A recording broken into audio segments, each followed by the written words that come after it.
Hi, so this is a makeup tutorial using the Urban Decay Oz, the great and powerful the Glinda palette. I think I did a review on the palette, but I don't think I've ever did a makeup look on this palette, so here it is.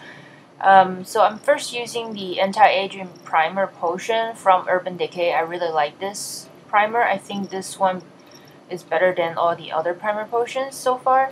And now I'm using the Glinda palette. First I'm using Rockstar, which is a deep purple eyeliner that came with the palette.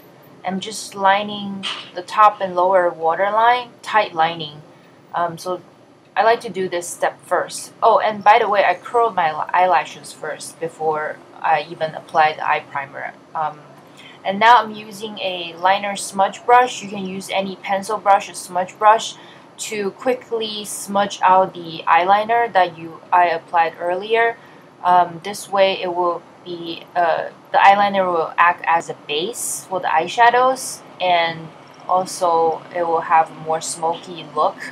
So this pencil sets pretty quick, so you want to smudge right after you line your waterline and lash line. And I'm also kind of just mapping out the shape a little bit. I'm extending it out a bit so it looks more of a sort of a almost like a cat eye, I guess. So yeah, that's the shape I'm going for. You can also adjust it. Now I'm taking Tornado, which is a metallic purple color. It's really beautiful, and I'm using a flat shader brush to apply this right on top of the Rockstar eyeliner, just to set the eyeliner and also add more intensity to the eyelid. So I'm applying this on top lid, and I'm also using the same brush, but using the tip of the brush to apply the same color on the lower lash line to set the eyeliner as well.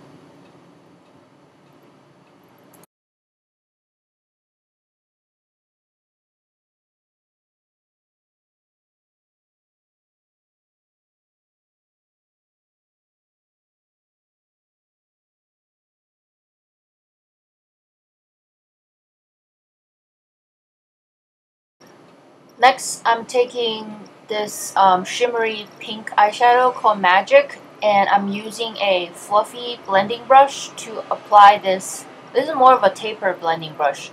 So just tap off the excess, and I'm just using this to kind of buff out the Tornado shadow, the purple one, so it looks more blended, and it gives a really nice transition kind of color. Instead of using a, I guess, brown or skin tone color, I decided to use a pink one. I just think it looks really nice transitioning from the purple into medium purple and then into the pink. So that's what I did here.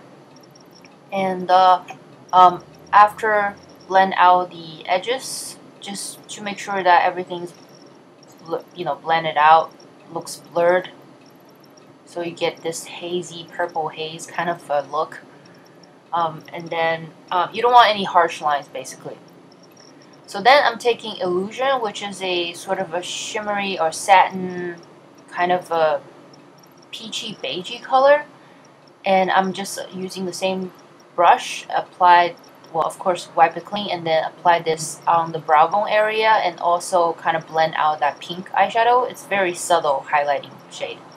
Now I'm taking Oz, which has like two colors. One is gold and one silver. I decided to use this metallic silver one, and I decided to use my fingers because I think with the finger and with metallic, this type of metallic color, it will deposit more color onto the lid, especially if it's on top of a dark color. So that's why I'm using my finger right here. Just tap on that color, mainly on the center of the lid. Just trying to kind of touch up some of the colors that I applied earlier. Probably got washed out or got covered by that silver eyeshadow. So I'm just going back to Tornado, which is that deep kind of metallic purple, again with the brush, and I'm just lightly apply a thin layer right on the outer corner, just to darken up the outer corner just a bit. I don't want to use a black eyeshadow to darken up the outer corner. And then I also apply just a tiny bit on the inner half or inner 1/3 of the lid, or the inner corner. I don't know what part of that lid is. Inner 1/3 of the lid, so it gives a more dimension. And I'm going back to Magic as well with the fluffy brush just to blend out the edges again. And yep, no more harsh lines. That's the whole idea. Now I'm taking this color called Aura, and then I'm using the duochrome side. The duochrome side looks like a it's sort of a, I don't know how to say it. Maybe it's like an iridescent kind of color or white base with a sort of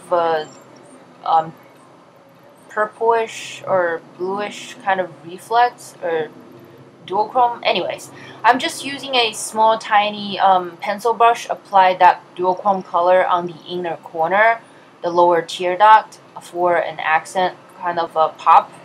And now I'm just taking a cream concealer from CoverGirl. I've had this for years. Yeah, I like it. It's really creamy and blendable, and I'm just using an e.l.f. This is the Studio Line concealer brush. This is really good for blending out under eye concealers. And then I'm skipping foundation in total. I'm just using this Maybelline Instant Age Rewind Eraser Dark Spot Treatment Concealer. And I'm just dotting this concealer on all the problem areas or where I need it. It's a pretty full coverage concealer. I don't think I've done a review on this concealer, but anyways, it's pretty good. It has like goji berry or something in there. It's supposed to fade your dark spot with a continued use. I haven't been using it continuously. I've used it here and there, only like when I have really serious dark spot or when I need some extra concealing. But it is pretty good. It has a sponge tip. And I'm just using this e.l.f. Studio small stippling brush to kind of stipple this concealer and blend it out all over my face. So this will just act as a foundation, I guess, in this case. A foundation and a concealer, kind of a two-in-one thing. You don't have to do that. You can apply your favorite foundation if you want to. I don't know why I just did that. But anyway, I want to set the whole face with the Ingloss Studio Translucent Powder. I already hit Major Pan, and I still have this. I don't know why I'm not throwing it away, because there's still a little bit around the, the pan. I want to use it up, but this is a really good translucent powder, and I just set it all over the face, and it keeps everything in place. Now I'm just taking eyebrow mousse from Blink in light brunette. I don't really fill in my eyebrows anymore, especially like when I have to work in the morning. This is just really quick. I have pretty full eyebrows, so I just like to use a tinted brow kind of type of product to brush through my brows and set them in place. And then I use the Blink mascara primer. I usually like to apply a mascara primer before mascara just for extra thickness, so they can kind of like thicken up my lashes. And again, I'm using a Blink product. This is a Blink mascara, another deluxe sample size product, just to apply this on top of the primer. And it works out pretty great. This is a pretty nice mascara for separation, not too much volume or lengthening or thickening, but with the primer, it looks pretty good. It's pretty inky black though, so I do like it. But other than that, I think it's decent and so-so mascara. I wouldn't like get a full-size product of it though. So yeah, that's done with the eyes, and now I'm taking Jane Cosmetics Multicolor Illuminating Powder with a Real Techniques multitask brush, just all over my cheek area, on the cheekbones, and a little bit on the nose, the bridge of nose, tip of nose, and a little bit on the chin. I'm not going to use any blush because this has a tint, a little tint of color in it. And then I'm using the Jordana Balm Stain Honey Love, which is a pretty neutral, kind of rosy colored balm stain. And I really like this. It's so neutral that goes with every type of look. So this completes the look. Thank you for watching. Bye.